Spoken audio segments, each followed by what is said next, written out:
أعوذ بالله من الشيطان الرجيم.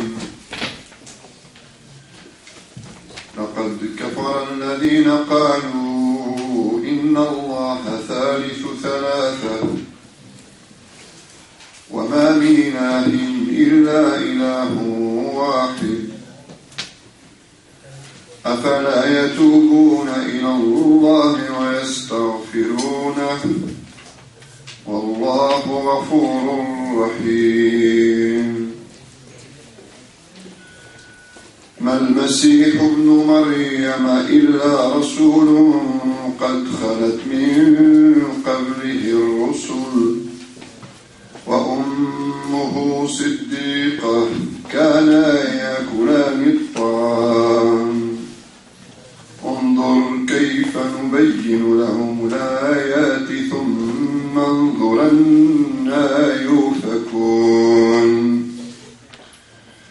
قل تعبدون من دون الله ما لا يملك لكم ضرا ولا نفعا والله هو السميع العليم.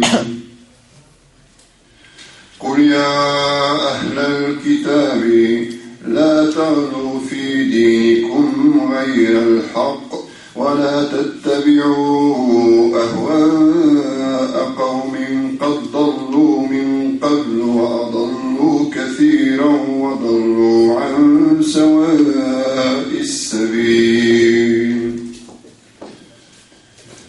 لعن الذين كفروا من بني إسرائيل على لسان داود وعيسى بن مريم ذلك بما عصوا وكانوا يعتدون.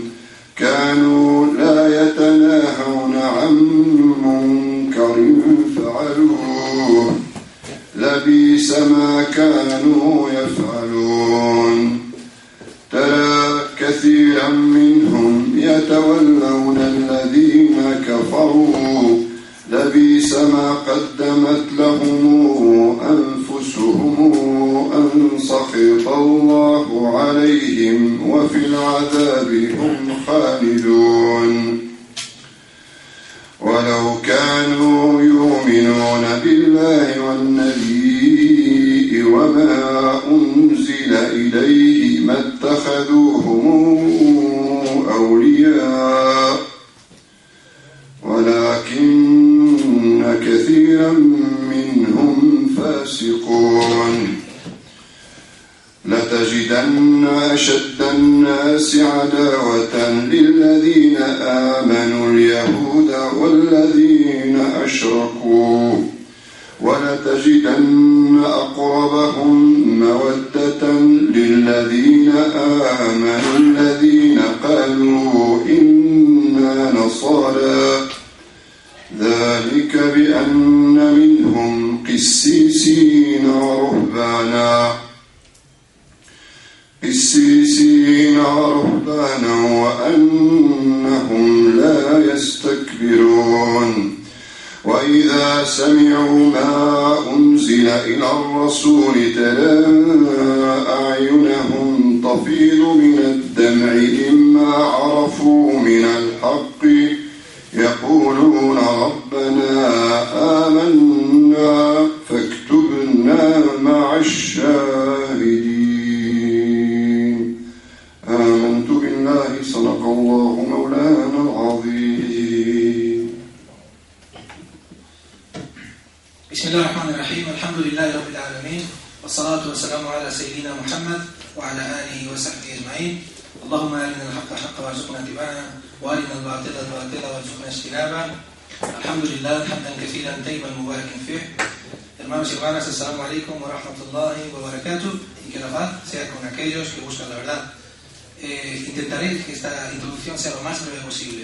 Reiteramos nuestra invitación a todos, independientemente de la confesión que sean, de seguir participando de estas jornadas, de este curso titulado De la Biblia al Islam, que por segunda vez ha organizado la Comisión Islámica de Melilla dentro del marco y del proyecto que tenemos de tantos cursos y conferencias a dar a lo largo del año. De forma rápida y recordatoria, os decimos que mañana tendrá lugar la última conferencia de manos del hermano Abderrahim. Hoy nuestro hermano ponente Yassin Puertas tocará su última intervención titulada Muhammad en la Biblia, y explicando a grosso modo lo que significa o lo que va a definir esta exposición, decir simplemente que es tocar puntos, evidencias literarias e históricas que dan a entender la venida del profeta Muhammad sallallahu alaihi wasallam dentro de la Biblia y dentro de las escrituras cristianas. Este curso no intenta incitar a nadie o no intenta menospreciar a otras religiones, simplemente intenta dar a conocer una serie de informaciones y de hechos empíricos, de hechos históricos, para que a raíz de ello cada uno establezca sus opiniones, prioridades y cuáles son, de un modo u otro, su forma de ver su religión o las otras. Es el único objetivo. Así que sin más, voy a dar paso a nuestro hermano Yassin Puertas para que pueda continuar con la exposición. Assalamu alaikum wa rahmatullahi wa barakatuh. Bismillahirrahmanirrahim. Ashhadu la ilaha illallah wahdahu la sharika lah wa lahul hamdu yuhyi wa yumiitu wa huwa ala kulli shay'in qadir. Wa ashhadu anna Muhammadan abduhu wa rasuluhu sallallahu alayhi wa sallam wa sahbihi wa alihi wa sahbihi ajma'in. Bien,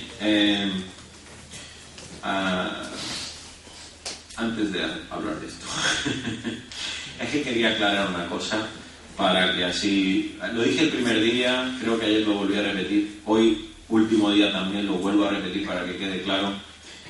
Yo nunca he tenido la sensación de dejar de ser cristiano, sino que dentro del cristianismo, buscando la verdad, intentando separar los mitos, los misticismos, las cábalas, los misterios y las cosas que me contaban los curas como que me tenía que creer por fuerza sin investigar mucho ni preguntar mucho, pues llegué a la conclusión de que siendo el mejor de los cristianos uno tenía que resultar ser musulmán. O sea, que el musulmán es un cristiano que intenta buscar la verdad dentro de su religión, ¿no? No tengo la sensación de que haya cambiado de religión, como digo, igual que no tuvieron esa sensación los primeros cristianos, cuando pues le decían que eran judíos que reconocían a Jesús como el Mesías. Pues ellos decían que eran judíos. Nunca un cristiano de aquella época hubiera dicho, no, es que yo he cambiado de religión. Pues el musulmán yo creo que tiene el mismo sentido. Claro, no es lo mismo un musulmán que nace en una familia musulmana y no tiene ni idea de lo que es el cristianismo, con lo cual no es consciente de lo que cree o la relación de lo que cree él con lo que creen sus hermanos cristianos, porque todos somos hermanos, todos somos creación de Allah subhanahu wa ta'ala. Que una persona que ha pasado de ser cristiano a ser un cristiano preocupado por encontrar la verdad del mensaje de Jesús y encontrarse que Jesús dijo, que va a venir otro después de mí que va a seguir hablando, que yo ya me voy. Que eso es lo que vamos a hablar hoy, precisamente. Vamos a hablar de cómo la Biblia, el Antiguo Testamento y el Nuevo Testamento, incluso en boca del mismísimo Jesús, Sayyidina Isa alayhi salam. Para los que no entiendan lo que acabo de decir, que también muchos me lo han repetido, me han dicho, explica lo que es. Sayyidina Isa es nuestro Señor Jesús. También los cristianos dicen nuestro Señor Jesús o nuestro Señor Jesucristo. Alayhi salam, con él sea la paz de Dios, ¿no? O sea, le deseamos, como a todos los profetas, que estén en el sitio más alto de los que tiene Allah, de los que tiene Dios en su gloria, porque son personas que están elevadas por encima de las demás personas por aquello de ser profeta. Y Jesús está entre uno de los más elevados, de hecho. O sea que los musulmanes tenemos un gran respeto y una gran estima por Jesús en concreto. No quiero decir más ni menos que otros, pero tiene unas funciones y un ejemplo y una vida que debe de influenciarnos también. Y por eso es por lo que quería aclarar que aunque uno sea cristiano no tiene que pensar, bueno, es que esto del Islam es otra religión diferente. No, es la misma religión, la misma de Adán, la misma de Noé, la misma de Abraham, la misma de Moisés, la misma de Jacob, la misma de David, la misma de Salomón, la misma de todos los profetas de Israel y del último de los profetas, que es de la casa de Ismael, que también era hijo de Abraham y al que se le prometió también que descendería de él una gran nación, como así lo explica el Génesis. Dicho esto, quiero hablar de dos cositas que ayer no pude meter porque me dieron prisa. Por eso le he dicho al hermano Malik que por favor abreviara la presentación para así poder hablar de esto, porque de verdad que son cosas muy interesantes que se me quedaron en el tintero. Ayer estuvimos hablando de la verdad acerca de la figura de Jesús y dónde podríamos encontrar datos fiables, históricos, científicos de lo que realmente Jesús enseñó a sus apóstoles. Una de las cosas que me pareció muy interesante resaltar y traer aquí como fotocopia viene en un artículo que lo publica el Sigma, en el sigma.com, es un grupo de personas eruditos de muchas disciplinas. Una de ellas son la teología, la paleontología, el estudio bíblico, etcétera. Y hay un artículo muy interesante que se llama Ley, Pecado y Muerte de Dios en Pablo de Tarso, donde se hace un análisis del anticristo de Nietzsche. Es muy interesante ver cómo se explica cómo pasa Pablo de Tarso de tener una creencia monoteísta muy compatible con la creencia judía, incluso en los primeros tiempos ser él mismo el que predica lo mismo que predican los demás apóstoles, puesto que con él estaba Bernabé que le enseñaba, a cambiar totalmente esa creencia y convertirla en algo muchísimo más asequible y muchísimo más atractivo para aquellos gentiles, aquellas personas que no eran judías y que estaban intentando abrazar esta religión que en un principio era monoteísta estamentaria, ¿no? Y luego se convierte en una religión trinitaria. Aquí lo tenéis, pone arriba análisis del anticristo de Nietzsche en vuestro paquete. Por cierto que me han avisado que hay algunos paquetes que les falta fotocopia. Entonces lo único que puedo hacer es decirle a nuestro hermano de Copy Service que prepare un paquete completo. Me encargaré yo de revisarlo personalmente y en una semana, si el que quiera pasarse por allí y recoger un paquete completo, pues es bienvenido. Desde luego, todo lo que he dicho aquí pues viene en los libros, en Wikipedia, sobre todo muchas cosas, que sabéis que me encanta. Otra cosa que quería haber hablado ayer, rápidamente paso por ahí. Sí, claro, sí, el paquete decís que venís de parte de ella, sí. Y te os lo dejo. No, las preguntas son mañana. Eso sí, otra cosa que se me había olvidado de recordarlo. Las preguntas me las podéis mandar al email yasinmelilla@gmail.com. Yasin Melilla, así como suena, con N al final, Yasin Melilla, todo seguido, @gmail.com.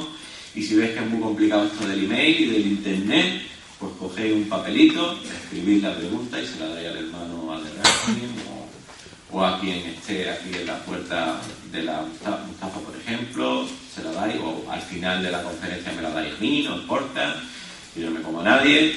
Y entonces mañana, jueves, la última media hora la dedicaremos a responder las preguntas. Yo intentaré juntar todas las preguntas que más o menos tienen el mismo sentido para que no nos tiremos aquí 7 horas. Entonces, si son 15 preguntas, pero las 15 son más o menos del mismo tema, pues ¿para qué vamos a estar aquí media hora, no? Bien, otra de las cosas que quería hablar ayer eran los apócrifos, los textos apócrifos, que, claro, son una fuente muy interesante, muy importante a la hora de descubrir cuál es el verdadero mensaje de Jesús, puesto que apócrifo no significa que sean mentiras, ni que sean falsos, ni que esos textos hay que ponerlo en duda, ¿no? Los textos apócrifos son aquellas enseñanzas especiales que fueron restringidas a una serie de apóstoles concretos. Se debe comprender que el término apócrifo es una expresión sumamente especial, que de hecho reviste un carácter mucho más elevado. Se trata de los textos cuyo acceso fue oculto, vedado, denegado ante las grandes masas de cristianos católicos ortodoxos, escritos revestidos de una gran aureola de magia y misticismo, así lo dice la Iglesia Católica, que no son otra cosa que palabras y enseñanzas del Maestro, que supuestamente fueron difundidas por 7 de los 12 discípulos de Cristo, que fueron investidos con el grado de apóstoles. ¿De acuerdo? Aquí es donde vienen todas esas cosas, que me encantaría haber tenido tiempo para hablar de ellas, pero vienen muchas cosas muy interesantes, sobre todo hablando de cosas como que el Mesías realmente no es Dios, sino es hombre, es profeta, viene con un mensaje de Dios, tiene una función muy determinada. Y luego otras cosas muy curiosas que aparecen tanto en el Evangelio de Judas, que lo encontró la National Geographic Society, seguramente alguno de vosotros habéis visto ya el documental El Evangelio de Judas, este súper bien hecho, muy Hollywood.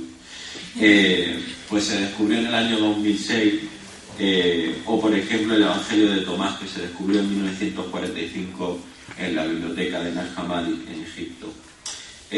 Aquí se habla cosas como por ejemplo que Judas realmente no era un traidor de Jesús. Claro, hoy en día decimos, tú eres un Judas, ¿no? Eso quiere decir que era un traidor, que era un bicho malo, que era una mala persona. Bueno, pues el Evangelio de Judas, precisamente, descubierto en el año 2006, cambia totalmente el concepto de esto. La Iglesia Católica además reconoce que es un Evangelio verdadero, aunque es un Evangelio gnóstico. O sea, ya le ponen la etiquetita de, bueno, cuidado, que esta gente era un poquito rara, ¿no? Pero bueno, en cualquier caso, el Evangelio de Judas cuenta como Judas era precisamente de los discípulos uno de los más elevados, y además que se sacrifica a él mismo para que no mataran a Jesús, es decir, que se pone en su lugar. En un momento dado, Dios hace que su cara se confunda con la cara de Jesús y los romanos lo trincan a él en vez de Jesús y lo crucifican, y él encantado porque además era su función, y Jesús le dice específicamente, tú vas a ser elevado por encima de los demás porque tú vas a sacrificar al hombre, es decir, tú vas a ser el objeto del sacrificio, no el profeta. Esto viene también en el Corán, curiosamente. Claro, esto estamos hablando de un evangelio que se descubre en el año 2006. Recordamos, el Corán empieza a descender en el 610, termina de descender en el 633, se recompila 30 años más tarde, perdón. Con lo cual es imposible que una persona que vivía en Arabia, en el desierto de Arabia, pudiera saber de esta historia, porque se ha descubierto recientemente, en el año 2006. Eso, además, históricamente hablando, todos los documentos, todo apuntaba a que Judas era verdaderamente un traidor. Y sin embargo, recientemente, hace 4 años, hemos descubierto que en realidad no lo era. Esto ya en la Biblia, en el Corán lo dice, no habla específicamente de Judas, la Biblia, el Corán, perdón, pero sí Allah subhanahu wa ta'ala habla sobre que él hizo que se confundieran para que no apresaran a Jesús, es decir, en el último momento hizo que se confundieran y crucificaron a otro, y que ellos pensaban que era Jesús. Una cosa muy curiosa que apareciera este texto luego más tarde. Y muchas cosas más que creo que el hermano de Rahim mañana ampliará. Aquí lo tenéis, los textos apócrifos, definición y puntos importantes de Wikipedia. También en el Wikipedia podéis encontrar el Evangelio de Judas y todas las cosas que vienen dentro, pero desde luego recomiendo que en vez de leer el articulito de Wikipedia, cojáis el National Geographic y lo veáis, ¿no? Que se puede descargar de internet, aunque yo no he dicho nada, porque soy llamado. Bien. Y luego la última cosa que me quedaba por decir ayer es que hay muchas cosas que no sabemos de Jesús. Bueno, sí sabemos que no comía cerdo porque era judío. O sea, nadie se le ocurre, ningún cristiano se le ocurre pensar que Jesús comía cerdo. Tú le preguntas a cualquier cristiano, oye, pero Jesús no comía cerdo, y te va a decir, sí, efectivamente, Jesús no comía cerdo porque era judío. Pero si tú sigues a Jesús y dices que no eres judío, que eres cristiano, ¿cómo es eso? ¿Cómo es compatible eso? Y ya empezamos con el problema del concilio de Jerusalén, etcétera. Pero esto yo no lo sabía, es una cosa que verdaderamente yo no sabía, y hace escasamente 3 semanas mi abuela, que lee la revista El Reino, que es una revista católica, revista El Reino, esta es la edición de marzo del 2010, o sea que tiene un mes. Me dijo mi abuela, hijo mío, pues claro, mi abuela siempre que yo voy a comer a su casa siempre me quiere poner la cerveza delante y esas cosas. Y yo, abuela, que yo no tomo alcohol, que yo ya me he convertido al Islam. Y entonces pues ella siempre, pero hijo mío, pero ¿cómo? Pero si Jesús convirtió el agua en vino y él tomó el vino como símbolo de la alianza entre el hombre y Dios, y no sé qué. Claro, el vino es muy importante en la iglesia porque pertenece precisamente a la Eucaristía, que es el momento clave de la misa donde se celebra, donde se produce la bendición del pan y el vino y se convierten en el cuerpo y la sangre de Cristo. Imaginaros, es una cosa totalmente importante lo del vino. Claro, cuando mi abuela dice yo no como alcohol, pues es como tú reniegas de todo lo que tenga que ver con el cristianismo. O sea, precisamente una de las cosas que hacen los cristianos es comer jamón y beber vino. Entonces, claro, hace 3 semanas mi abuela estaba leyendo esta revista, como siempre ella lo lee después de leer su evangelio, y dice: hijo mío, he descubierto una cosa que yo no sabía. Jesús tampoco bebió vino. Y yo dije, ¿cómo? ¿Esto dónde viene? Entonces, pues, aquí viene un artículo de Ariel Álvarez Valdés, publicado en la revista El Reino del Corazón de Jesús, que es una revista de formación cristiana, en su número de marzo 2010, número 735, apenas salido de la imprenta, está todavía calentito. ¿Por qué Jesús no quiso tomar vino en la cruz? Os lo he fotocopiado, lo podéis ver, muy curioso. Pero vamos, básicamente dice que en aquella época, aunque todavía no estaba prohibido expresamente por Dios, las personas que se querían acercar a Dios y las personas que tenían una especial relación con Dios, y sobre todo en momentos muy específicos, no debían de tomar alcohol para conseguir la pureza necesaria. Se convertían en una cosa que se llama nazir, que es un estado especial de la persona que le acerca más a Dios. Y como ejemplo pone pues que Sansón era un nazir y su propia madre dejó de tomar alcohol desde que se enteró de que estaba embarazada de él, para que no le afectara en su relación con Dios. Aparte de otras cosas, se dejaba crecer el pelo, la barba, etcétera. O sea, hay una serie de condiciones que además nosotros conocemos como sunna del profeta Muhammad sallallahu alaihi wasallam: dejarse la barba, el pelo largo, hay una serie de cosas, las ropas largas, todo ese tipo de cosas la hacían todas aquellas personas que tenían un especial interés en conectar con Dios y sobre todo prepararse para enfrentarse a Dios, ¿no? En este caso, pues Jesús, en el momento más importante de su vida, pues se negó a tomar vino, y se explica así. Bien, y la última cosa que se me quedó en el tintero, que fue la que estaba buscando, que no la encontraba, estaba aquí, pero la verdad es que subhanallah no aparecía, hoy apareció. Prueba Romanos 9:5 que Cristo es Dios, por Sir Anthony F. Buzzard. Es un teólogo americano que estudia la Biblia, y el único... Claro, este teólogo americano pone en duda el hecho de que se pueda demostrar a través de los textos católicos que Jesús es Dios. Y uno de los textos que se utiliza por parte de la teología católica para demostrar que Jesús es Dios es el texto de Romanos 9:5, que es una carta de Pablo de Tarso a los romanos, explicándoles cosas. Y en este texto pues dice básicamente: y de quienes según la carne procede el Cristo, el cual está sobre todas las cosas, Dios bendito por los siglos. Según este hombre, dice básicamente que bueno, pues que se le ha intentado quitar la pausa a donde que está sobre todas las cosas, Dios bendito por los siglos, para así juntar la frase y ponerle el apodo de Dios a Cristo, cuando en realidad en todos los evangelios, incluidas las cartas, se nombra más de 500 veces la palabra teos, que es la palabra griega que hace referencia a Dios como el que está sobre todas las cosas, creador del cielo y de la tierra, de todo lo visible y lo invisible, etcétera, etcétera, etcétera, según la teología cristiana, católica. Y sin embargo no hay ninguna ocasión en la que se utilice esa expresión griega para hablar de Jesús. Se utilizan expresiones diferentes, pero no se utiliza la palabra teos, que es la palabra como fuerte. Ahí lo tenéis también como otra prueba más de que estamos mucho más cerca de lo que parece. Cristianos y musulmanes estamos muy cerquita en nuestras creencias. Bien, y el tema de hoy, como decía el hermano, es pues la última parte que queda. Claro, si hemos entendido que los textos sagrados han explicado el monoteísmo, hemos seguido con una serie de leyes, han habido una serie de profetas que han ido explicando la religión, han ido hablando con Dios y nos lo han puesto todo muy bien escrito, y resulta que nosotros, como hemos llegado a esa conclusión, pues lo único que nos falta es decir, bueno, ¿y quién es Muhammad?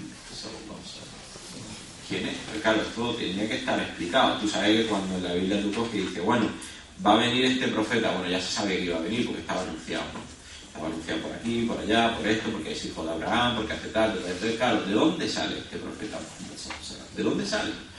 Y entonces tenemos que ir precisamente a la Biblia para ver si este hombre es un impostor o realmente es un profeta. Porque claro, hay que hacer la prueba. Esto no es una cosa que se hace día. Un señor sale y dice, que yo soy un profeta. No nos lo vamos a creer. Vamos a ver si está anunciado, si hay pruebas irrefutables de que este señor es un profeta y no es cualquier persona. Porque además nos advierte Jesús y nos advierte Pablo de Tarso en sus cartas. Cuidado con los falsos profetas. Y eso es una de las cosas que los cristianos dirán cuando escuchen hablar del profeta Muhammad sallallahu alaihi wasallam. Dirán, nos advirtieron de que vendrán muchos falsos profetas y querrán ellos cambiar la religión. Nos lo dice. Curiosamente, nadie dudó en aquel momento de que Pablo de Tarso pudiera ser uno de estos falsos profetas que vino a decir cosas que Jesús nunca dijo, ¿no? Pero el profeta Muhammad sallallahu alaihi wasallam, veremos dónde está incluido. Bien, la primera cosa que se debe de decir es que el Génesis 12:2-3 habla de la promesa que Dios hizo a Abraham y a sus descendientes antes de que naciese ningún hijo de él. Sabemos que Abraham, por la historia bíblica, no solamente por el Corán, que también nos lo cuenta, sino que el Antiguo Testamento lo dice claramente, en Génesis 12:2-3, antes de que Abraham tuviera ningún hijo, le dijo que sus descendientes iban a dar lugar a una gran nación de profetas. Sus descendientes, ningún hijo todavía había nacido. En Génesis 17:4 reitera la promesa. Dios reitera otra vez, le dice que te voy a dar una descendencia llena de profetas. Y esto lo hace cuando nace Ismael. Todavía no había nacido Isaac. ¿Vale? Hay que recordar que Abraham no pudo tener hijos con su mujer, Sara, y entonces tuvo que casarse con su esclava, Agar, para poder tener hijos. Y el hijo que nació de este matrimonio fue Ismael. Sidna Ismail Salam, como diríamos los musulmanes, ¿no?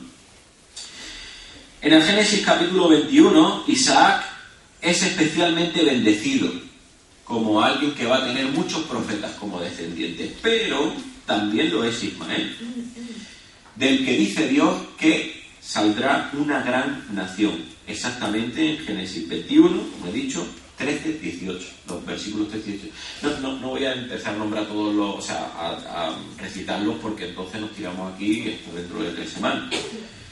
De acuerdo con el Deuteronomio 21, 15 y 17, los derechos y privilegios tradicionales del primer hijo nacido no se pueden ver afectados por el estatus social de su madre. Es decir, una mujer libre como era Sara, la madre de Isaac, o una esclava como era Agar, madre de Ismael. Cuidado con esta cosa, porque hay muchos cristianos que dirán, bueno, pero eso no quiere decir nada, porque el que realmente era el que tenía el derecho de recibir la profecía era Isaac, porque era el hijo de Sara, que era una mujer libre, el otro era el hijo de una esclava. Pero es que el mismo Deuteronomio 21, 15 y 17 dice que los derechos y los privilegios tradicionales del primer hijo nacido no se pueden ver afectados por el estatus social de su madre. O sea que no hay ninguna justificación ahí. Quinto, la completa legitimidad de Ismael como hijo y semilla de Abraham junto a la completa legitimidad de su madre Agar como esposa de Abraham aparecen claramente establecidos en el Génesis 21, 13 y 16, 3.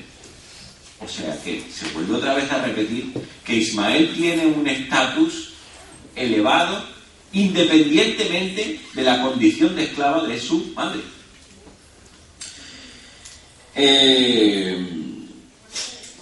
En el Deuteronomio 18 y 18, Moisés habla sobre el profeta que iba a ser enviado por Dios, el cual era uno de los hermanos de los israelitas.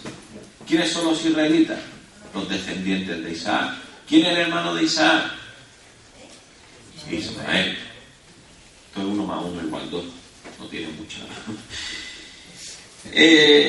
Ya que Ismael fue el otro hijo de Abraham, a quien le fue explícitamente prometido llegar a ser una gran nación. Eso está en el Deuteronomio 18, 18. Cualquiera que lo lea le queda claro.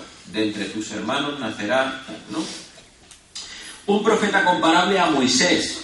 Difícilmente ha habido otros 2 profetas tan parecidos como Moisés y Muhammad sallallahu alaihi wasallam. Fijaros que dice el Deuteronomio que el profeta que ha de venir, el Adón de Nadim o el Silo, que son los 2 nombres que se le dan en el Antiguo Testamento a este señor de los profetas, el sello, el grande, el mayor de los profetas, el último que va a venir. Ese es del que estamos hablando aquí, el que va a venir de tus hermanos, el que va a ser como Moisés. Se va a poder comparar con él. Fijaros, ambos le fueron dadas unas leyes amplias como código de vida. ¿A quién le dieron el Talmud? A Moisés. ¿A quién le dieron la Sharia? A Muhammad. La ley se le ha dado solamente a 2 profetas. Al resto de profetas se le han dado profecías, se le han dado guías, se le han dado instrucciones, pero la ley se le ha dado solamente a 2 profetas. Y el Deuteronomio dice que la ley se le iba a dar a Moisés, bueno, se le ha dado a Moisés, y que se le dará a otro. Se le dará a otro que será como Moisés.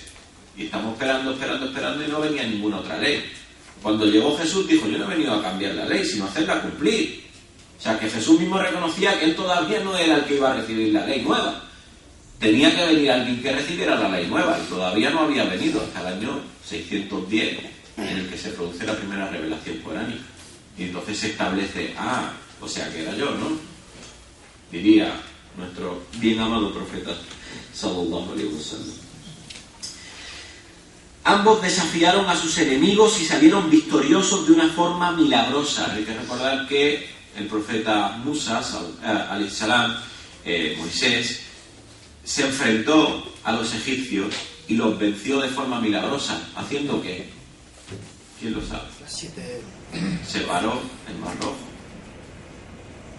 con su vara, pegó en el suelo y el Mar Rojo se abrió. También así ocurrió con el profeta Muhammad sallallahu alaihi wasallam. El primer ejemplo fue la batalla de Badr. Eran solamente unos pocos musulmanes y unos cuantos miles de enemigos. Y sin embargo llegaron a la batalla y arrasaron, de forma milagrosa. Nadie sabe cómo ocurrió, nada más que los musulmanes que creyeron en ese momento y que pudieron ver a 1000 ángeles detrás de ellos con espadas ayudándoles en la batalla. Ambos fueron aceptados como profetas gobernantes por su pueblo.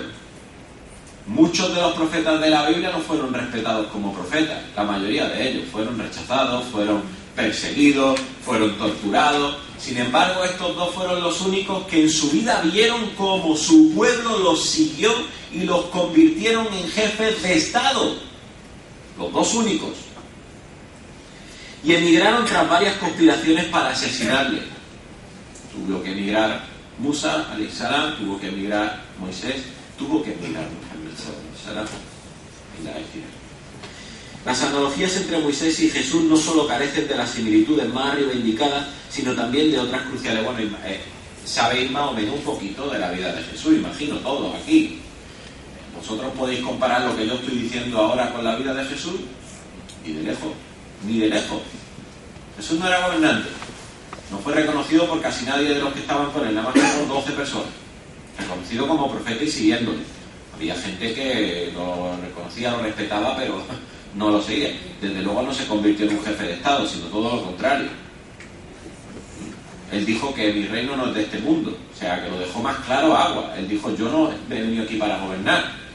En este momento, ¿no? Cuando vuelva a venir ya gobernará, pero ahora en ese momento no.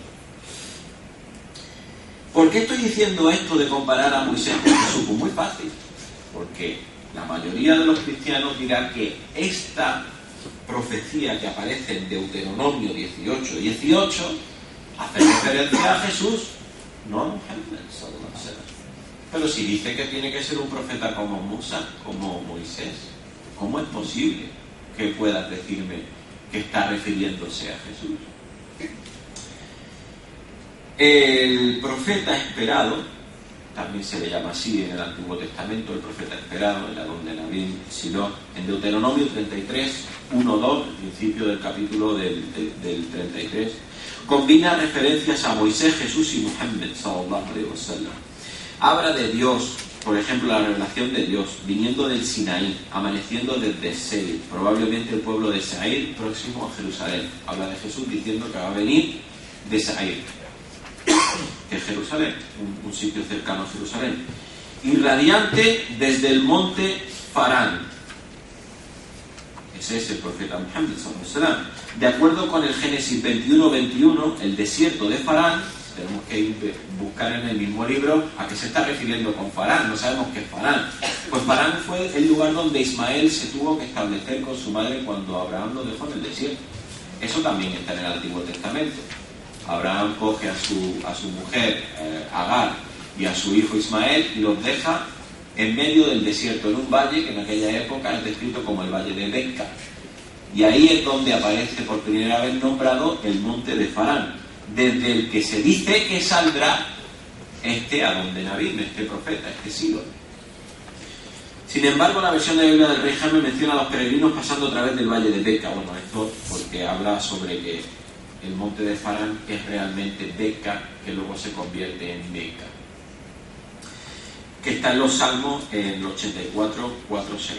Isaías 42, 1, 13, todos estos son libros del Antiguo Testamento, Habla del preferido de Dios, su elegido y enviado, el cual establecerá una ley para que la esperen en las islas, y no fallará ni se desanimará hasta que haya establecido el juicio en la tierra. El versículo 11 hace una conexión entre la persona esperada y los descendientes de Kedar. ¿Pero quién era Kedar? De acuerdo con el Génesis 25, 13, Kedar fue el segundo hijo de Ismael, el antecesor del profeta Muhammad. Claro que claramente lo dice el Antiguo Testamento. Todavía no hemos nombrado ni una sola aya del Corán. Estamos hablando de lo que se dice del profeta Muhammad 5.000 años antes de que nazca. Emigración de Muhammad de la Meca a Medina. En Habacuc, que es otro libro del Antiguo Testamento, 3.3, habla de cuando la ayuda de Dios viene de Temán, un oasis al norte de Medina, de acuerdo con el diccionario de la Biblia de J. Hastings.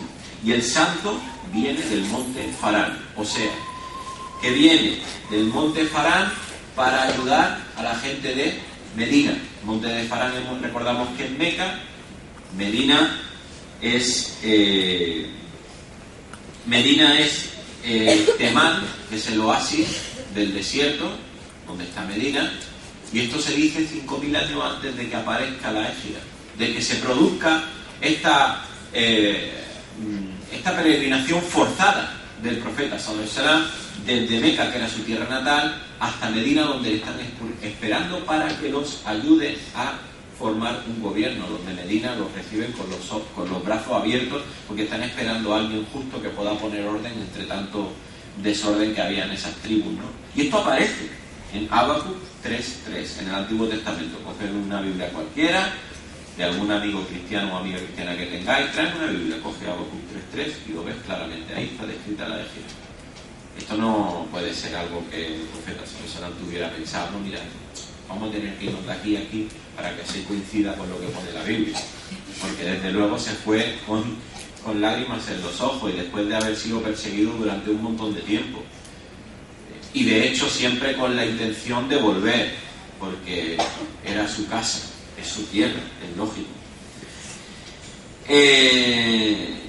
Pero sin embargo está escrito con más exactitud todavía en Isaías 21, 13, 17, que también predice la batalla de Badr, en la cual unos pocos fieles mal armados vencieron milagrosamente a los poderosos hombres de Kedar, que son el Quraysh, quienes intentaban destrozar el Islam e intimidar a su propio pueblo que se había convertido al Islam.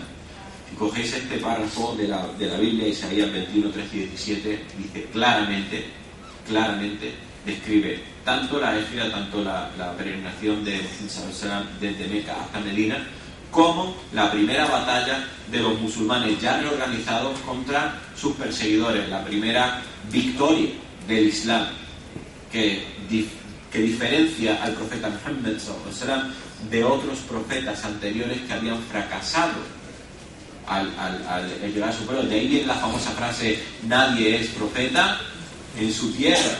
¿Y eso de dónde viene? De la cantidad de profetas que le han dado de palo en su tierra.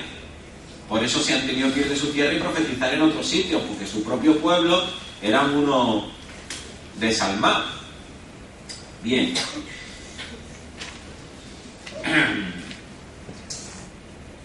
Fue una coincidencia que Isaías hiciese una unión entre el enviado relacionado con Kedar y una nueva canción, una escritura en una nueva lengua para que fuese cantada al Señor. Esto aparece en Isaías 42, 10, 11. Es decir, que va a haber una nueva relación entre Dios y el hombre a través de este profeta, que utilizará una nueva escritura, en una lengua nueva. Es muy importante reconocer esto, porque todos los libros del Antiguo Testamento, incluso los primeros, el Evangelio en sí mismo, está escrito en lengua hebrea. El Evangelio en sí mismo se comunicó, la palabra de Jesús y sus enseñanzas se comunicaron en arameo, que era un dialecto del hebreo, es una lengua semita. Pero la lengua árabe es totalmente diferente al hebreo. Pertenece a la misma rama de lenguas, son lenguas semitas, pero es una lengua diferente a la clásica hebrea en la que se escribían los textos judíos de la ley. Y fijaros que ahí es precisamente en Isaías donde aparece esto. Cuidado que va a venir alguien que va a traer una nueva escritura que va a ser en una lengua nueva.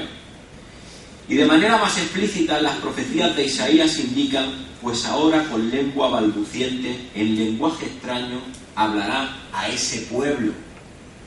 Dice que el que hable no va a hablar de manera nítida, sino que va a hablar como balbuceando, con temblor en la boca, y le hablará a ese pueblo, refiriéndose a un pueblo diferente al pueblo judío. ¿Qué profeta de toda la historia, de todos los profetas, le ha hablado a un pueblo que no fuera el pueblo judío y que además lo hiciera titubeando cuando hablaba? La pregunta es de trivia. El único que lo ha hecho ha sido el profeta Muhammad sallallahu alaihi wasallam, por dos razones. Porque él hablaba a ese pueblo, que es el pueblo árabe, y además lo hacía balbuceando, tiritando, titubeando, porque cuando recibía las revelaciones entraba en un estado de trance. Algo que solamente ocurre con la revelación y no con la inspiración, que es de la manera en la que defienden los textos sagrados anteriores al Corán.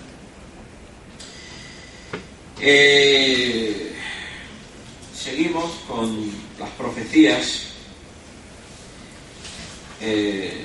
Voy a pasar a este libro y luego vuelvo otra vez a este pequeño guión, porque este libro es magnífico y no lo he fotocopiado porque no he conseguido que la persona que lo ha escrito me dé su permiso.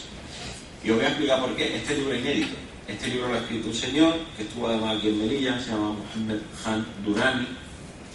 Algunos de vosotros seguramente lo conoceréis, un hermano pakistaní, es abogado, está en Granada y de verdad que es un hermano que, mashallah, es una persona de mucho conocimiento, y escribió un libro que se llama El Profeta Esperado, pero no lo ha publicado. Entonces, claro, yo me veo en la obligación de preguntarle si puedo fotocopiar algunas páginas de este libro y distribuirlas, porque es un trabajo inédito que no está publicado y no me parecía bien hacerlo sin su permiso, y la verdad que lo he estado llamando, pero no me ha cogido el teléfono, entonces no sé.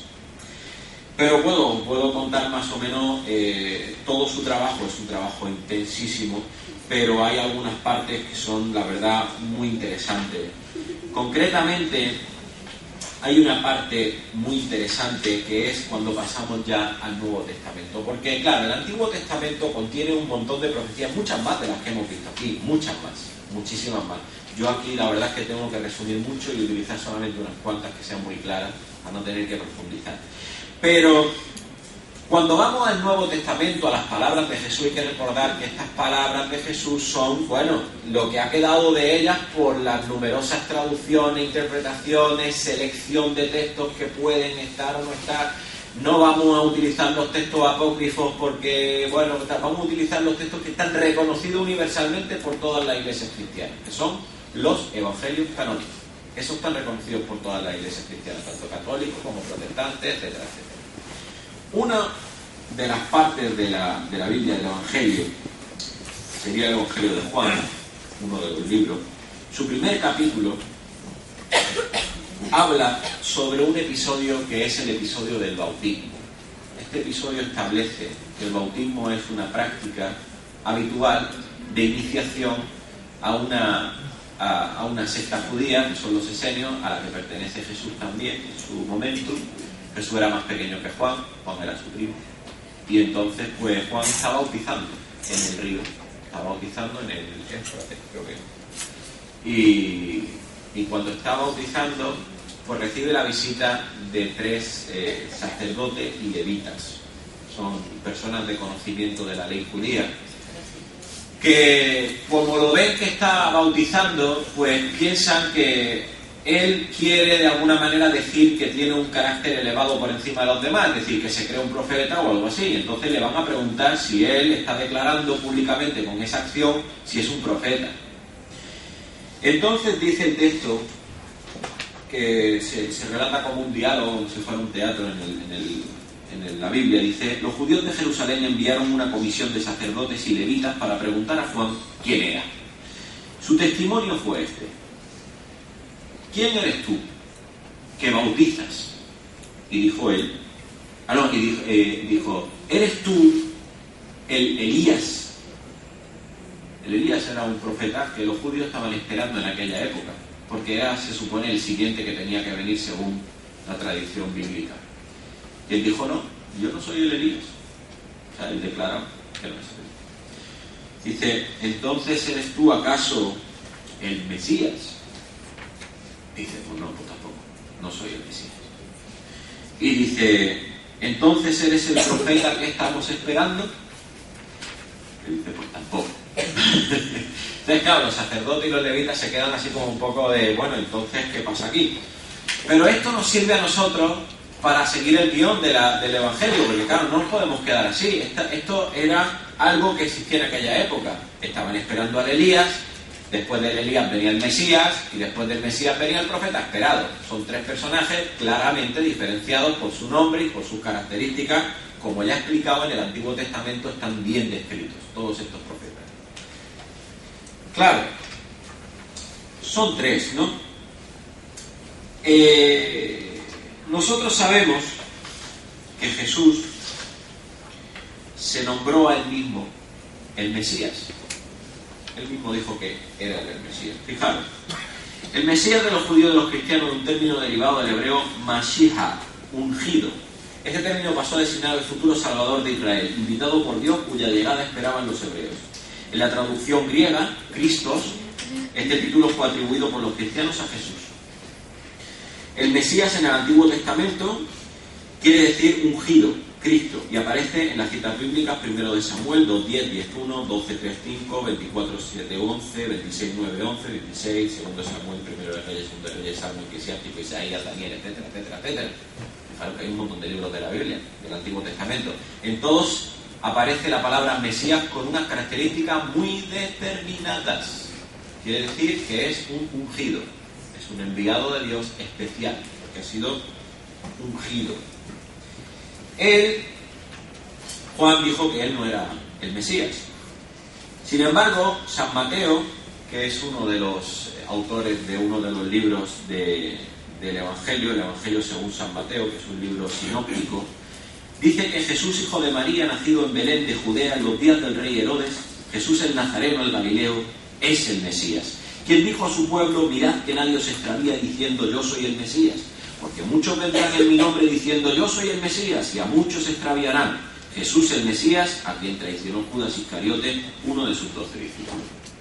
Eso es una cita literal del Evangelio según San Mateo. ¿Os queda claro que Mateo tenía muy claro que Jesús era el Mesías? Bien. Conclusión de San Marcos. El segundo libro sinóptico del Nuevo Testamento, Evangelio según San Marcos, afirma en su versión que Jesús de Nazaret de Galilea, que fue bautizado en el río Jordán por Juan Bautista, que predicaba el Evangelio de Dios y decía: se ha cumplido el tiempo y está cerca el reino de Dios, arrepentíos y creed en el Evangelio. Es el Mesías quien dijo a su pueblo: si alguno dijere mira aquí está el Mesías o allí está, no le creáis, pues se levantarán falsos Mesías y falsos profetas. Jesús el Mesías, el maestro de los 12 discípulos, uno de los cuales Judas Iscariote le traicionó. Esto lo dice San Marcos. Como veis, es más o menos lo mismo que hacemos cuando tenemos 2 o 3 hadith que son muy parecidos, pero que uno lo transmite tal, otro lo transmite cual y otro lo transmite tal. Siempre hay pequeñas diferencias según lo transmitió Muslim, según lo transmitió Bukhari, según lo transmitió Tirmidhi, pero el sentido es el mismo. Aquí en este caso solamente tenemos 4, Mateo, Juan, Marcos y Lucas. Pues según Marcos esto, según Mateo lo que he dicho antes, según Lucas, Evangelio según San Lucas, tercer libro sinóptico del Nuevo Testamento, Jesús hijo de María. Fijaros que siempre se refieren a Jesús hijo de María, ¿eh? Una cosa muy curiosa, porque en el Corán siempre se refiere a Jesús como a Isa ibn María, el hijo de María, a quien anunció el ángel Gabriel de parte de Dios el nacimiento de su hijo, que nació en la ciudad de David, una ciudad de Galilea, el que fue circuncidado en el cumplimiento de la ley de Moisés al cumplir 8 días de edad, y más tarde fue bautizado por San Juan, y que enseñaba en las sinagogas judías de Galilea, y era glorificado por todos, hizo milagros y explicaba en parábolas. Es el Mesías.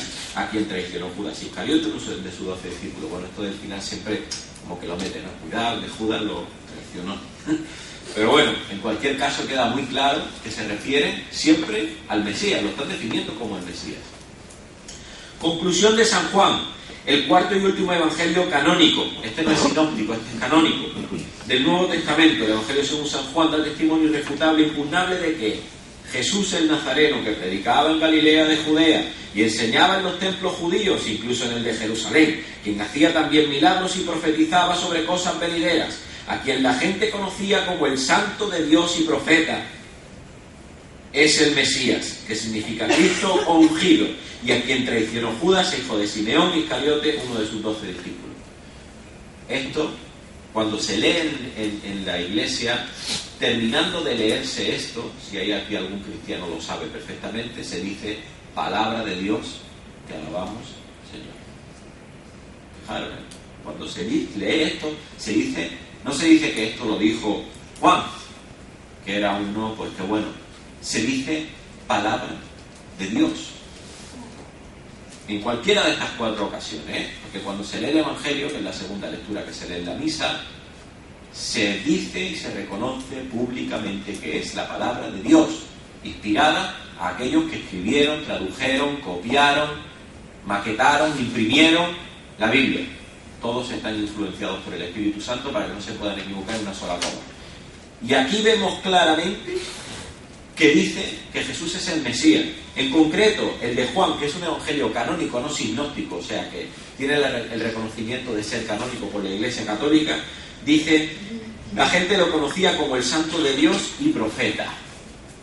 Profeta. El Mesías. Bien. Juan 17:3 dice que esta es la vida eterna, que te conozcan a ti, el solo Dios verdadero, y a quien enviaste, Jesucristo. Fijaros, ¿eh? O sea que tenemos muy claro que Jesús era el Mesías. ¿Quién es entonces el profeta esperado? ¿Dónde está? Vamos a buscarlo, a ver si lo encontramos. ¿Qué significa el término Hannabía? Hannabí en árabe. Enviado, profeta. El término Hannabí en hebreo, que es el término al que se refiere en este texto que estamos hablando de Juan, es la convalidación del término árabe An-Nabi, el Nabi. Nabi es una palabra, un término que tiene un sentido común en la Torá, en los Salmos, en el Evangelio, en el Corán y en las demás escrituras sagradas semíticas. Todo lo que esté escrito en una escritura semítica, tanto el arameo como el hebreo, como el árabe, como cualquier idioma semítico, Nabi significa una cosa. O sea, esa expresión, esa raíz tiene un significado muy concreto. Ese significado está compartido igualmente por todos los nobles profetas receptores de las mismas, de esas escrituras, como también por sus comunidades respectivas. Nabi en todos estos idiomas se traduce en un sentido idéntico. El significado lingüístico del vocablo Nabi procede de la raíz ba, noticia. De ahí viene el verbo naba'a, nabba'a y anba'a, anunciar, informar y dar noticias. Pero bueno, yo no hablo árabe, espero que esté todo correctamente pronunciado. Bien. Fijaros que ese es el término que se utiliza para definir al profeta esperado. Que además dijo Juan cuando estaba bautizando, la siguiente parte, porque claro, esto hay que ponerlo ahora, para que lo entendáis. Le preguntaron los levitas, no le dejaron en paz directamente, dijeron, bueno, entonces, ¿por qué bautizas si tú no eres ni el Mesías, ni el Elías, ni el profeta? Respondióle Juan diciendo, yo bautizo en agua, en medio de vosotros está quien vosotros no conocéis, el que viene detrás de mí, a quien no soy yo digno de desatar la correa de su calzado. Fijaros. El Evangelio según San Lucas dice, yo os bautizo en agua, viene el que es más fuerte que yo, ante quien no soy digno de desatar la correa de sus zapatos. Él os bautizará en Espíritu Santo y fuego, en su mano tiene su bieldo para limpiar su era y allegar el trigo en su granero, mas la paja la quemará con fuego inextinguible. Y el Evangelio según San Marcos dice, y predicaba diciendo, viene detrás de mí el que es más fuerte que yo, ante quien no soy digno de desatar agachado la correa de sus zapatos. Yo os bauticé con agua, mas él os bautizará en Espíritu Santo. El Evangelio según San Mateo dice, yo os bautizo en agua para penitencia, mas el que viene tras de mí es más fuerte que yo, cuyo calzado no soy digno de llevar en mis manos. Él os bautizará en Espíritu Santo y fuego. En su mano tiene su bieldo y limpiará su era, y allegará su trigo en su granero, mas la paja la quemará con fuego inextinguible. Os vais a reír, pero Jesús no llevaba zapatos, eso todo el mundo lo sabe. Y en todos los evangelios es una cosa curiosa que se repite continuamente, no soy digno de desatarle la correa de los zapatos, concretamente la correa de los zapatos. Un tipo de zapato que sí llevaba el profeta Muhammad sallallahu alaihi wasallam.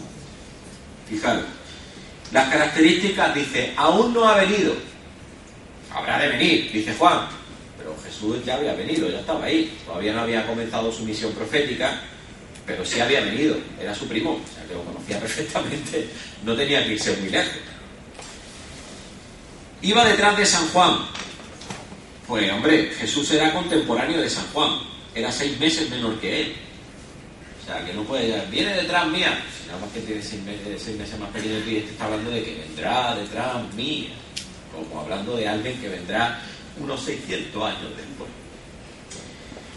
Era más fuerte que el Bautista. Hombre, Jesús efectivamente era más fuerte que el Bautista. Pero Mateo 11:11 y Lucas 7:28 lo contradicen. Nosotros sabemos como musulmanes que era más fuerte en el sentido espiritual de la palabra. Pero Mateo 11:11 y Lucas 7:28, que son contemporáneos al contexto de la descripción de Juan cuando dice que es más fuerte que yo, dice todo lo contrario. Y hombre, nuestro profeta sallallahu alaihi wasallam, pues era más fuerte. Estamos hablando siempre de la fuerza, no solamente la fuerza física, sino la fuerza también, el poderío económico, el poderío social, sobre todo el poder de influenciar a la gente. Eso es el mayor de los poderes.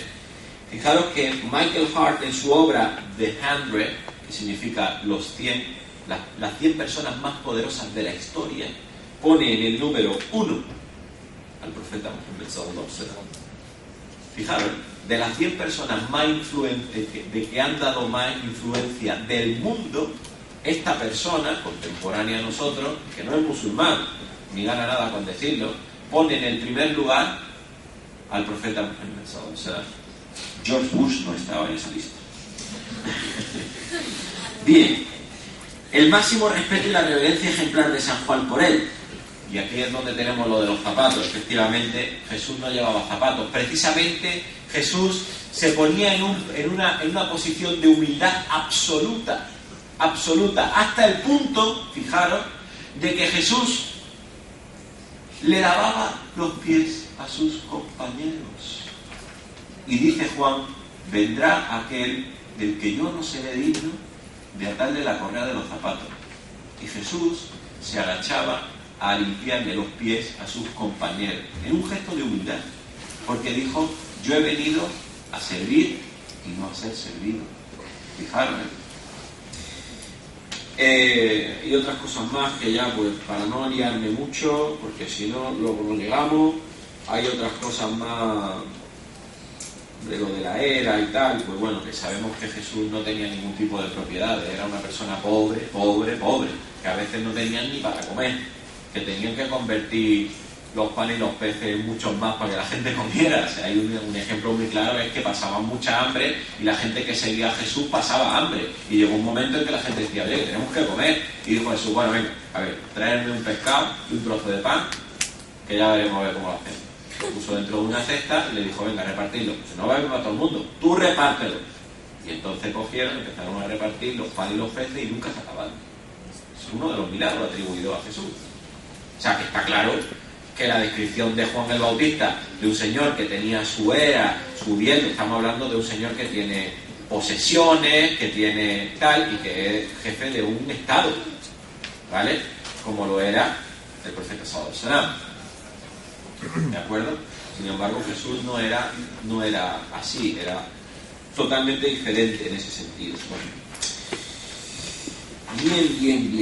Bien. Más cositas que se pueden decir de esto del... tenía que seguir por aquí. Bien. Una de las pruebas que aparece también en los evangelios está en Mateo 21:43. Jesús dice en el evangelio: por eso os digo que se os quitará a vosotros el reino de Dios y se le dará a un pueblo que produzca sus frutos. Esto está en Mateo 21:43. Fijaros qué importante es esto, porque aquí es donde está la prueba clara de que, como viene en el Antiguo Testamento, la profecía que está en la casa de Israel, en las tribus de Israel, todos sus profetas son hijos de Abraham y de Isaac, todos esos profetas. Llega un momento en que se extingue, y Jesús lo confirma. Dice: ha llegado el momento en que ya Dios os va a quitar la profecía a vosotros y se la va a dar a los otros, a los que se les prometió también la profecía. Porque ya este pueblo, el pueblo judío, ya no produce más frutos y le tiene que dar la profecía a otro pueblo que produzca nuevos frutos. Esto lo dice Jesús.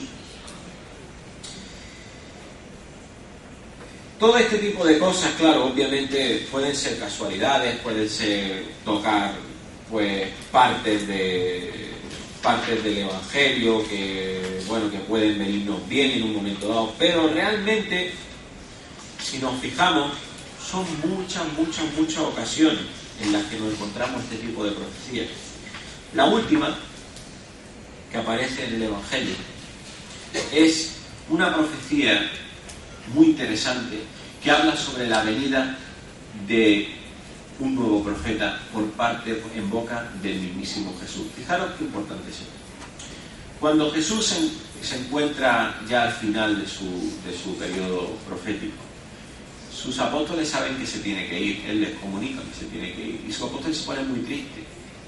Y Él les dice una frase muy curiosa, les dice: no estéis tristes porque si yo no me voy, no puede venir el que viene después de mí.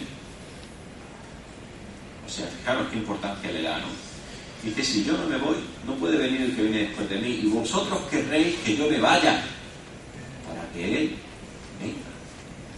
Y ese que va a venir vendrá a confirmar el mensaje, ¿no? Viene a confirmar mi mensaje. Y no hablará por su boca, sino solo lo que escuche. Fijaros qué importante es esta frase. Porque esta profecía que está también en los evangelios, que se leen todos los domingos en misa, también es palabra de Dios. Y no hay una forma más clara de explicarlo que a través del profeta Muhammad sallallahu alaihi wasallam. Porque el profeta Muhammad sallallahu alaihi wasallam no hablaba lo que él quería, sino que solamente repetía lo que le decían. Tiene oídos y tiene boca, como hombre que es, como persona que es. Jesús en ningún momento se refiere a un ente espiritual que influye en las personas de manera espiritual, tal y como se pretende en el mundo católico, sino que habla de un personaje físico con oído y con boca. Vamos a ver, es una manera de entenderlo. Yo lo entiendo de manera literal. Hay personas que igual lo pueden intentar interpretar de manera más metafórica y más alegórica, pero ¿no os parece claro que si Jesús dice: habrá de venir aquel que confirme mi mensaje y no dirá las cosas por su boca, sino lo que escuche, se está refiriendo al Espíritu Santo? Es decir, a parte de la esencia de Dios que influye en las personas, ¿o está hablando de un Señor que realmente escucha cosas y las repite? Es bastante claro que está hablando de un Señor que escucha cosas y las repite. Es más, la prueba clara de esto, como ya decía en el primer día y ayer toqué un poquito el tema, la prueba irrefutable de esto es que los primeros musulmanes o las primeras personas que reconocieron al profeta, antes incluso de que naciera, fueron precisamente cristianos. ¿Por qué? Porque habían interpretado esas escrituras de esa manera, la habían interpretado como aquel que vendría como aquel que vendría después de Jesús. Estaban esperando un profeta. Claro, la Iglesia Católica ya en aquella época tenía muchísimo poder. Se habían producido muchísimas persecuciones, sobre todo en Europa, que es donde estaban los romanos. A veces se mandaban legiones, se mataba mucha gente en el norte de África y en Jerusalén, por la otra que es la parte del Medio Oeste, donde había muchos cristianos que eran unitarios, es decir, que no creían que Jesús fuera Dios y que además tenían muy presente esta profecía de que iba a venir otro profeta. Lo tenía muy claro Arriano, que era uno de los que fundaron uno de los movimientos más importantes, y otros padres de la Iglesia. Pero lo curioso del asunto es que, claro, cuando a uno le preguntan, bueno, ¿y dónde están esos cristianos que creían en la venida de este profeta? Porque hoy en día no puedes encontrar ningún cristiano que esté esperando la venida de ese profeta. No lo encuentras. Es muy difícil encontrar una pequeña secta que piense que todavía tiene que venir ese profeta. La mayoría de esos cristianos que estaban esperando la venida del profeta se convirtieron al Islam. Aceptaron a este profeta como el profeta que estaban esperando. Y lo hicieron en masa. Porque claro, la misión profética de Muhammad sallallahu alaihi wasallam no hubiera tenido ningún tipo de éxito si no hubiera sido precisamente por esta preparación. Porque había mucha gente ya preparada para aceptar su mensaje. No era un cualquiera que empezó a hablar sin más. Era una persona que ya había gente que había profetizado su venida incluso antes de que naciera. Y las condiciones de su venida, que iba a venir, que se iba a quedar huérfano, que iba a tener una señal en la espalda. Todo este tipo de cosas vienen en los evangelios, en el Antiguo Testamento, en el Nuevo Testamento. Todos estos símbolos, estos signos, aparecen también en los evangelios apócrifos, en las enseñanzas de aquellos que siguieron a Jesús directamente, a los apostólicos. Y todas estas personas terminaron abrazando el Islam rápidamente, pero naciones enteras, en un flip-flap, como dicen los americanos. O sea, se le manda una carta a un dirigente de un pueblo cristiano y todo el pueblo entero se convierte al Islam, pero con el convencimiento, no con la espada ni con la obligación. O sea, tú imagínate que se le manda una carta al presidente de un país y le dice: acaba de venir el profeta que estabais esperando, estos son los signos, estos son tal, y cuando termina el tipo dice: pues tiene razón. Y no solamente abraza a él el Islam o reconoce como cristiano a este profeta que estaba esperando, sino que todo su pueblo se convierte al Islam. Por eso es por lo que el profeta Muhammad sallallahu alaihi wasallam termina su profecía, termina su vida con muchos miles de personas siguiéndole durante su propia vida. Y hay que recordar que el movimiento comienza con una sola revelación en una cueva, en un lugar que era totalmente hostil a la creencia unitaria, a la creencia monoteísta, porque se sacaba mucha pasta del politeísmo. Esto era como si fuera una atracción turística. Meca tenía una casa de adoración donde estaban metidos todos los ídolos del mundo. Ahí estaban todos. Venía un dios nuevo, lo ponían ahí, lo ponen ahí. Entonces siempre la gente pasaban por allí para adorar a sus dioses y de paso pues hacían algún comercio, etcétera, y eso era muy beneficioso en cuanto a poder económico de ese sitio, ¿de acuerdo? Sin embargo, este hombre venía con un mensaje totalmente contrario al beneficio económico que eso daba, que era que todos esos dioses no existían, solamente existe uno, el único que es digno de adoración. Eso provocó un caos tan grande en Meca que lo torturaron, lo persiguieron. A los que lo siguieron, primero gente de su propia familia y luego algunos compañeros, fueron totalmente perseguidos. Creer en él significaba prácticamente una condena de muerte en aquella época, hasta el punto que tuvo que emigrar, tuvo que irse a Medina, porque ya la persecución era imposible de soportar. Y con unos pocos musulmanes organiza la primera comunidad islámica en Medina y sufre el primer ataque. Vamos, porque claro, cuando se enteran en Meca de que este tipo está organizándose y que hay un montón de gente que le sigue, no, esto tenemos que acabar con ello rápidamente. Y ahí es donde se produce el primer milagro de la batalla de Badr, lo que habíamos hablado de la batalla de Badr, que es la primera victoria de los musulmanes sobre la invasión con la intención de acabar con ese movimiento del Quraysh, que son las tribus que vivían en Meca, tribus politeístas. O sea, imaginaros que esa situación es totalmente comprometida, como para que se pueda dar un mensaje y que la gente lo acepte. Y sin embargo, contra todo pronóstico, él consigue que le sigan miles de personas antes de morir y se convierte el Islam en una gran nación, cosa que también está dicha en el Antiguo Testamento. Un último apunte, que siempre me gusta terminar con esto, es un trozo del Antiguo Testamento, concretamente Isaías, que es uno de los grandes libros del Antiguo Testamento donde vienen muchas de estas profecías hablando sobre el profeta. En Isaías 29:12, acordaros de este número 29:12, porque esto es algo increíble que muy poca gente se acuerda, muy poca gente sabe. En este libro, que está escrito miles de años antes de que aparezca el profeta Sallallahu, dice este libro del profeta, del Adón de Nabín, de ese Silos, de esa persona que vendrá como sello de los profetas, se dice que se le va a dar el libro a quien no sabe leer, diciéndole lee, y él responderá no sé leer.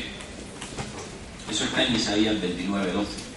Y esto es precisamente lo que ocurre un día el día que desciende, un día de Ramadán, el Laylatul Qadr, es el día que desciende el Corán, el primer día que empieza a descender el Corán. En la cueva de Hira está solamente el profeta Sallallahu alaihi wasallam, está meditando y recibe la visita del ángel Gabriel, que cogiéndole fuertemente del pecho le dice lee, y él dice no sé leer, y le vuelve a repetir lee, y él dice no sé leer, y le vuelve a decir lee el nombre de tu Señor que te ha creado de un coágulo de sangre.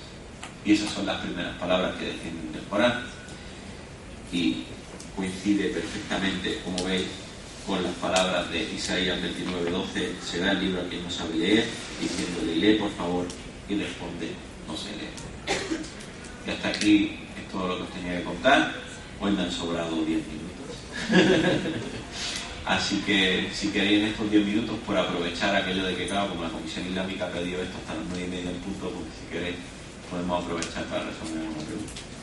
¿Vale? El rey cristiano de Etiopía. Sí, eso es lo que estaba diciendo. Ese es el ejemplo, el rey cristiano de Etiopía que convierte a todo su pueblo en un cambio rápido. Eso es a lo que me refería con que los cristianos estaban perfectamente preparados para aceptar al profeta. Que ahí es donde está el asunto, claro. Si todos esos cristianos, ese gran número de cristianos, estaban esperando al profeta, ¿por qué no los cristianos de hoy en día pueden hacer un esfuerzo por entender a esos cristianos para saber por dónde tiraban, para encontrar en el profeta también el mensaje y la profecía? ¿Una pregunta? Sí. ¿El Evangelio de Juan se refiere a Juan, el primo de Isa? No. Los evangelios no están escritos por los compañeros del profeta Isa. Están escritos por personas que no tienen nada que ver con esos compañeros, pero que escriben las enseñanzas de esos compañeros. O sea, dice el Evangelio según San Juan, el Evangelio que se escribe según la versión que Juan dio en sus enseñanzas, pero no quiere decir que sea el propio Juan el que lo escribe. Y además los evangelios se compilan posteriormente. Al primer evangelio se compila el Evangelio de Juan 100 años después de Cristo, o sea que no son contemporáneos. Y a 100 años después, pues si esa gente tenía 30, 40 años, pues 100 años después tendrían 140 años, con lo cual era imposible que estuvieran vivos. Muhammad fue mencionado por su nombre en el Antiguo Testamento. Sí, efectivamente, mencionado por su nombre Ahmad. Sí, el escrito Ahmad. Sí, En hebreo. el alabado. Sí, en hebreo también. Es claro, lo que pasa es que nosotros hoy en día tenemos que contar con las traducciones que tenemos, porque eso es algo que nosotros sabemos porque el Corán nos lo dice, pero no lo podemos comprobar científicamente porque no existe ese texto ya, eso está perdido. Nosotros lo que tenemos hoy en día, si te lo digo, vamos, te lo voy a decir exactamente para que sepa cómo se ha compilado el Antiguo Testamento. Lo tengo por aquí, lo tengo todo señalado, pero tengo que tener la costumbre de ponerme dónde está cada cosa, para que no tenga que estar buscando en cada sitio, porque es muy interesante saber cómo... Aquí. Unos 80 sacerdotes, escribas y sabios cristianos, representantes de varios pueblos que formaban la delegación oficial de la Iglesia Central de Nairán, sur de Arabia, que visitaron al profeta Muhammad en Medina. Aquí está, la Septuaginta, esto. La Septuaginta es la Biblia que hoy en día tenemos.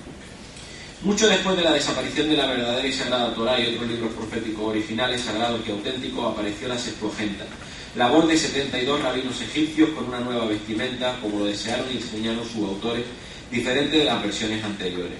La Septuaginta, versión griega del Antiguo Testamento, fue la fuente de vida en forma de copia maestra para todas las versiones bíblicas cristianas del Antiguo Testamento del Occidente. O sea que lo que tenemos hoy en día como Antiguo Testamento está basado en la Septuaginta, que es simplemente una recopilación del Antiguo Testamento, o sea, que está hecha por 72 rabinos egipcios que recopilan el Antiguo Testamento, porque se había perdido en mucho. Este trabajo se hizo alrededor del año 200 a.C. a petición del rey Ptolomeo de Filadelfia por 70 letrados judíos, de ahí su nombre bíblico de los 70. Hoy en día los especialistas de la Biblia creen que se trata de las traducciones sucesivas de las que se ignora el orden y la cronología. La obra parece que debió terminar hacia fines del siglo II anterior a la era cristiana.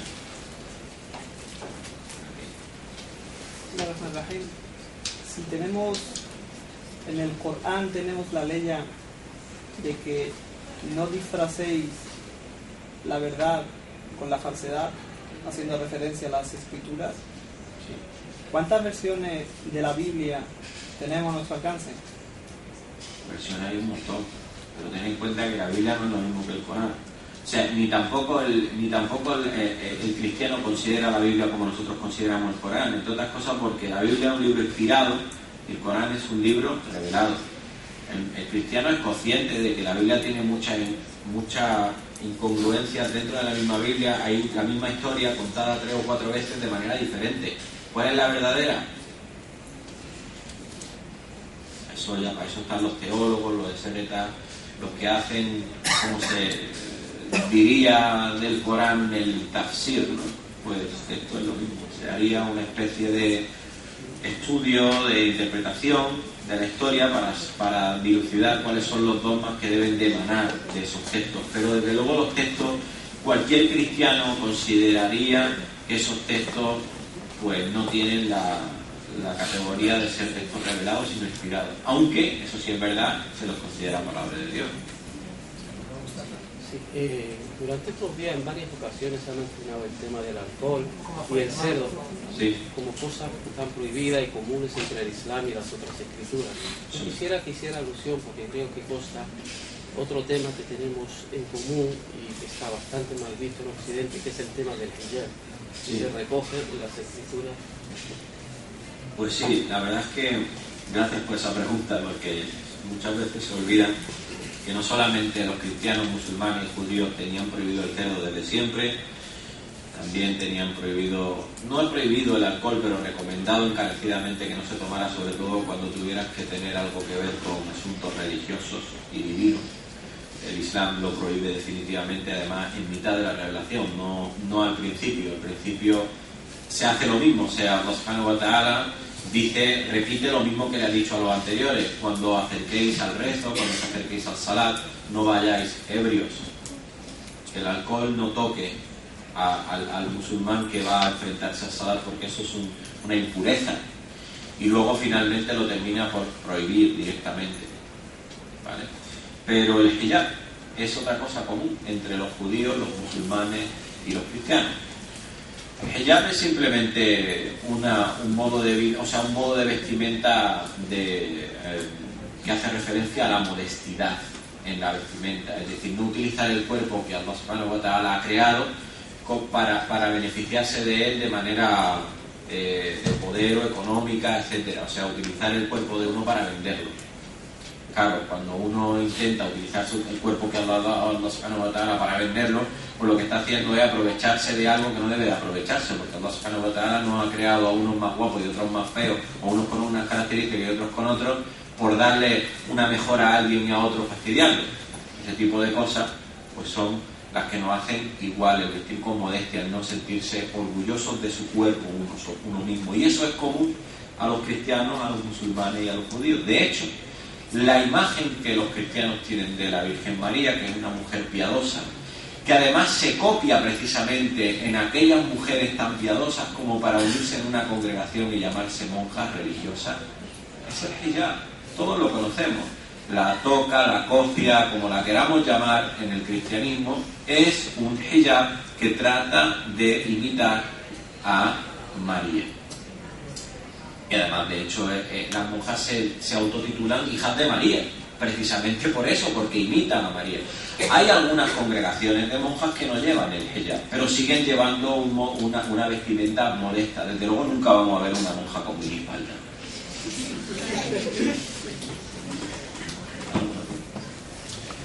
A ver si me resuelve esta duda, porque estamos hablando del Mesías y profeta. La diferencia, el Mesías significaba el enviado de Dios. Sí. Y profeta, la diferencia entre los dos, porque al decir Mesías, que es Sinaísa, es el enviado de Dios. ¿Eso se refiere por el milagro de la Virgen María? No. Porque el enviado es como lo hubiera enviado Dios y Muhammad Rasulullah no lo ha enviado. No, vamos a ver. Es que hay una diferencia entre el título de Mesías y el título de enviado. El título del Mesías en hebreo es Masih, igual que en árabe. Mashiach. En árabe se suaviza la S y se utiliza Masih.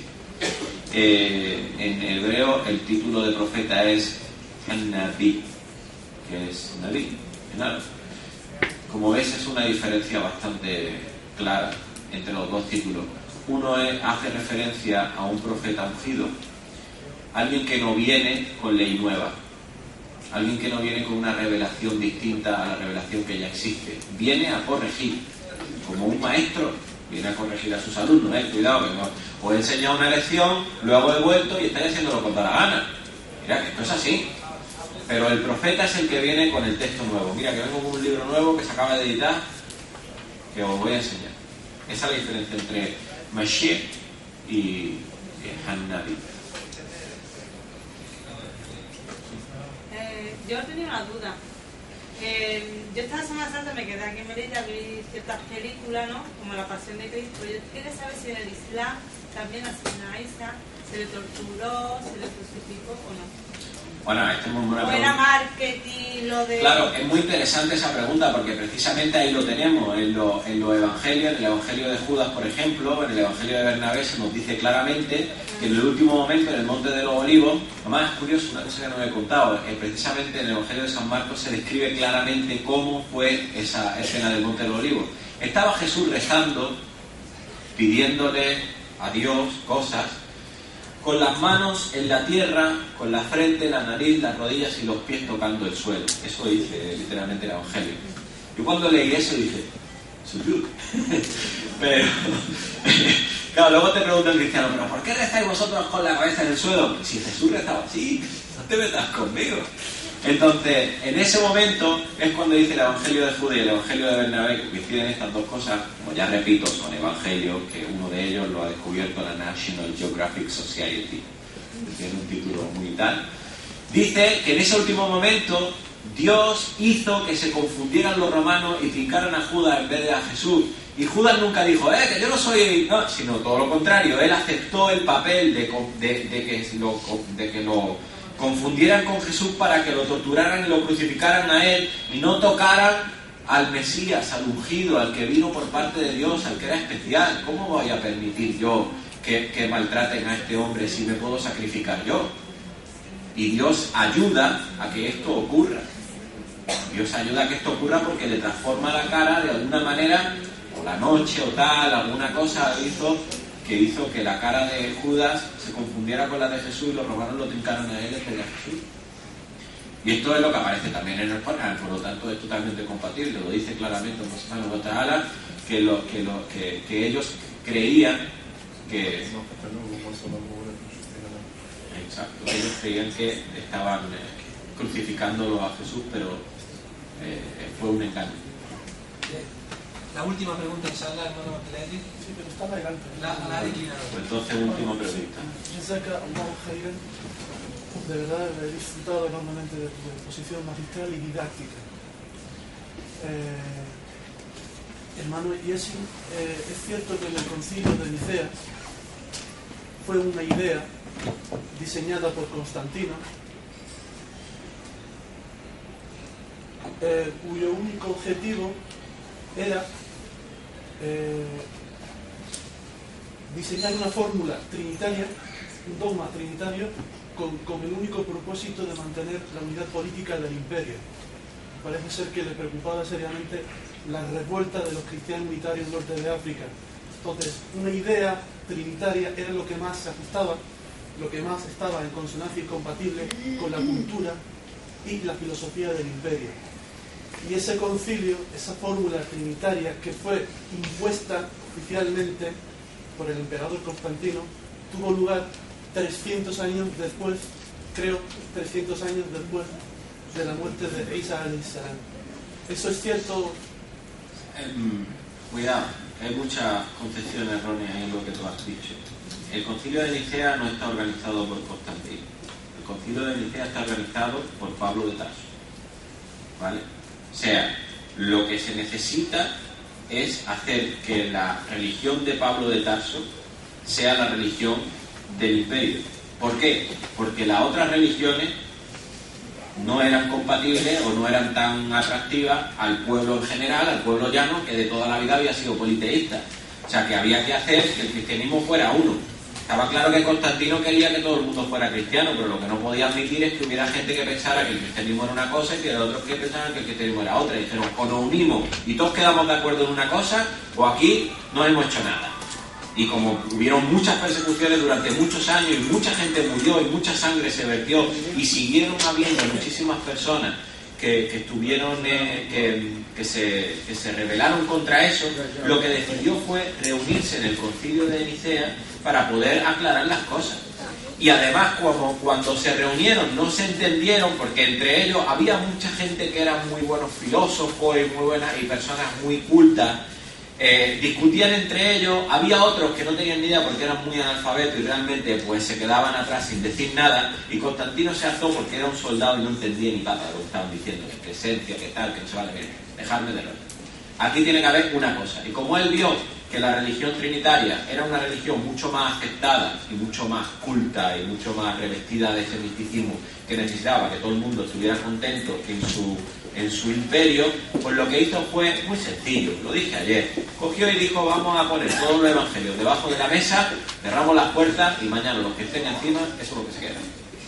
Y al día siguiente los 4 evangelios que conocemos pues son los que quedaron encima de la mesa. Ya está. Pero la religión trinitaria viene después. El concilio de Nicea empieza por darle prioridad a Pablo de Tarso y sus enseñanzas, pero la religión trinitaria se va imponiendo poco a poco y sigue habiendo muchos unitarios que son perseguidos hasta por lo menos el año 1600, que fue el último incidente registrado en Inglaterra donde se torturaba a gente por decir que Jesús no era Dios o hijo de Dios. Y así, una pequeña aclaración. La pregunta que hacía el compañero sobre la mención de Ahmad en la Biblia, sí que aparece en la Biblia como paráclitos del libro de Ahmad Vidal, que luego los tergiversan lo pasan a Perícletos, y paráclito significa Ahmad. Sí, pero cambiaron a Perícleto, que significa el ayudante, que el Espíritu Santo es de lo que creen ahora. Claro, exactamente, pero lo que decimos es que Ahmad como tal, como palabra, no aparece, porque los textos de la Biblia del Evangelio, su original está en copto, que es griego, y no tiene que ver con la lengua semita. Bueno, pues llegados aquí, ha acabado la fase de las 3 conferencias de hermanos ya sin puertas.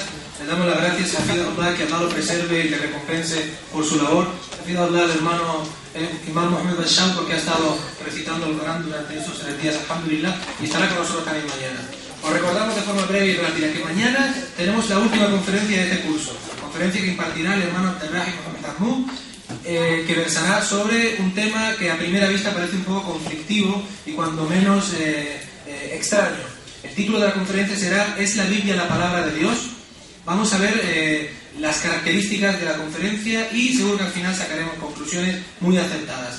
Eso ha sido todo. De nuevo, una cosilla más rápido, que se me había olvidado. Todas estas conferencias que he dado están en vídeo, podéis entrar en internet y verlas directamente ahí, podéis comentar en las páginas de los vídeos. Para aquellos que les interese, apunten la dirección, un poquito larga, pero la dicto rápidamente. www.v de Valencia, E de España, O de Oviedo, H de Hospital, como se lee, veo, con H final, .com, barra normal, no la que está traspuesta, sino la correcta, P de Pamplona, L de Lugo, A de América, Y, L de Lima, I de Italia, S de Sevilla, T de Toledo, barra Yasin, Y-A-S-I-N, A, B de Barcelona, D de Dedo, U de Uruguay, L de Lima, W, A de América, L de Lima,